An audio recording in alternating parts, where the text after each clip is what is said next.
नमस्ते। आसंतु श्री परमज्योतिंकर एक सुंदर चमत्कार को सुनिबा। मोर नाम माला रविशंकर। मु तमिलनाडुर मदुराई रे बास करे। मु 1991 मसीहारू भगवत धर्म रे अछि। भगवत धर्म रे आसीबा परठारू मो भितरे अनेक गुड़िए परिवर्तन घटिछि। पूर्वरु कौनसी अप्रीतिकर घटना घटुथिले मु अनेक समय पर्यंत दुख स्थिति रे रहुथिली।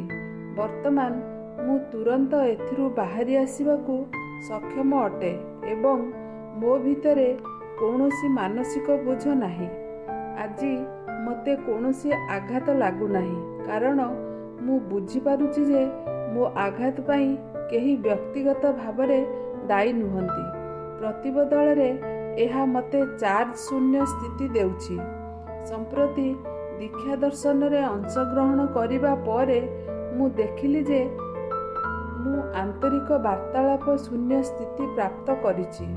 आजिकाली मु पूर्व परी आउ अनावश्यक भावना रे पूर्ण होई रहु नाही। एही स्थिति को केही निजे निजे प्राप्त करि परिबे नाही।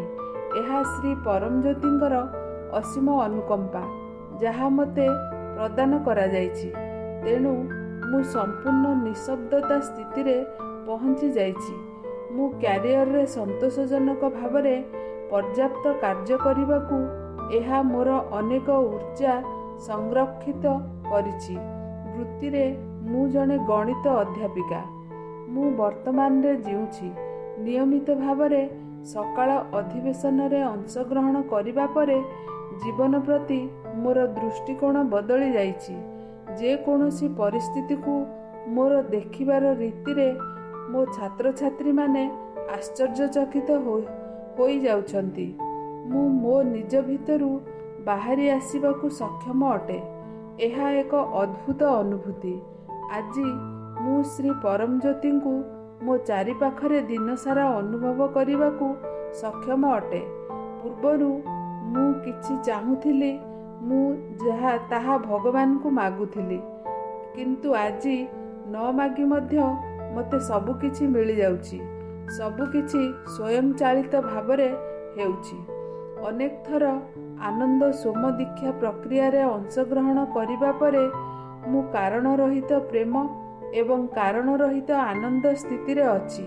मु एही मुहूर्त रे एवं सबु बेले परमानंद स्थिति रे रहुछि। एहा मते अद्भुत भावरे आंतरिक शांति प्रदान करिछि। भगवत धर्म मो भितरे दया भाव सृष्टि करिछि, विशेष करी मो छात्र छात्री मानक प्रति। एहा द्वारा समस्तଙ୍କ सहित मोर संपर्क दृढ़ होइछि। मु स्पष्ट अनुभव करुछि जे मो भितरे द्रष्टा एवं दृश्य केही नाहंती। जहा देखा जाउछि एहा एक अभिन्न।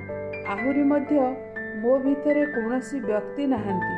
मु देखुछि जे मो भितरे थिबा व्यक्तित्व गुड़िक निर्भरशील भावरे उत्पन्न हेउछंती एवं निर्भरशील भावरे समाप्त होई जाउछंती। सबु किछि एक प्रक्रिया। मते एते सुंदर स्थितिर आशीर्वाद प्रदान करिथिबारु मु श्री परमज्योति को असीम कृतज्ञता ज्ञापन करुछि।